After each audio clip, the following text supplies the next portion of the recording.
Hello all నేను మీ వెంకీ ప్రేమ alias love గురు. ఈరోజు మనం మాట్లాడుకోబోయేది ఒక సాధారణ విషయం గురించి. కానీ అది చాలా అసాధారణమైన భావన కలిగినది.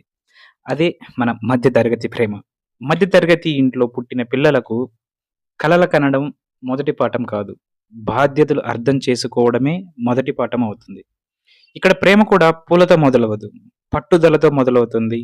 ఆత్మ గౌరవంతో, ఒకరికి ఒకరు భరోసాగా నిలబడాలన్న నిశ్శబ్ద నిర్ణయంతో మొదలవుతుంది. సినిమాల్లో చూపించినట్లుగా ప్రేమ వాళ్ళ జీవితాల్లోకి రాదు.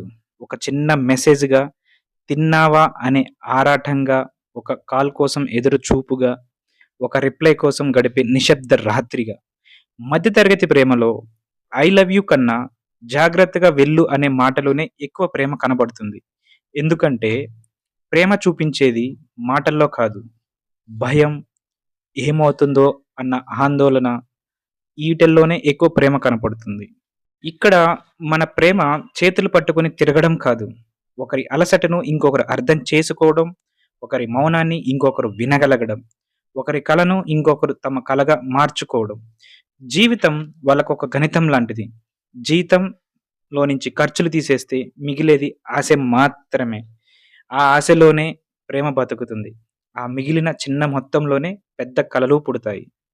బ్యాంక్ బ్యాలెన్స్ చూసి భవిష్యత్తు ఊహించుకోవడం, ఈ రోజు కంటే రేపు చాలా బాగుంటుంది అన్న ఒక చిన్న ఆశతో బ్రతకడం. ఇక్కడ ప్రేమ కూడా పరీక్షలు పెడుతుంది. అది డబ్బు రూపంలో, సమయం రూపంలో, సహనం రూపంలో. కొన్నిసార్లు బోనస్‌గా కన్నీళ్ల రూపంలో కూడా పెడుతుంది. మధ్య తరగతి ప్రేమ గొప్పలు చెప్పుకోదు. కానీ గొప్పగా నిలబడేలా చేస్తుంది.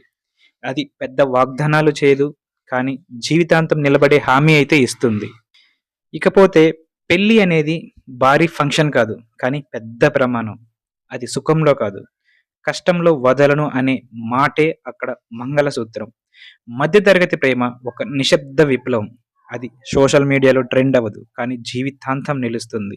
మధ్య తరగతి జీవితంలో ప్రేమ అంటే బాధ్యత, త్యాగం. ఇదే జీవితం. కలలు, కష్టాలు, కట్టుబాట్లు ఇవే కుటుంబం. ఇక్కడ నా తత్వం నేర్పేది ఒక్కటే. సంతోషం బయట వెతకాల్సినది కాదు. మన దగ్గర ఉన్న దాంట్లోనే వెతకాలి. ఎందుకంటే మధ్య తరగతి మనసులు చిన్న విషయాల్లోనే పెద్ద ఆనందాలు సృష్టించగలవు. ఇది మీ అందరి జీవితంలో జరిగే కథలా అనిపిస్తే ఈ ఎపిసోడ్‌ను మీకిష్టమైన వారితో షేర్ చేయండి. మరో ఎపిసోడ్‌తో మళ్ళీ కలుద్దాం.